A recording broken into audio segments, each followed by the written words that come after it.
Lo mjaho uhoxiswa abasubathi sebemaganga oqala kwawo emgqeni. Isikhulu esiphezulu salomjaho uClark Gardner sithi lokhu bakwenze ngoba belandela imigomo yezokuphepha kwababambe iqhaza kuwo. Here on event day, standing on the finish line where we hope to see our elites crossing this morning. But unfortunately, we had to cancel.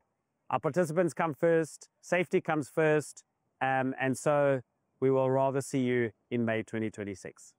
Umpetha walomjaho nose unqobe amahlandla amathathu Stephen Mukoka uthi nakuba bedumele kodwa bayasiqonda isimo. The finish line, the wind was too much, and the finish line and all that fall down, and some of the cars also damaged. And on the other part of the route as well, there were some things that happened.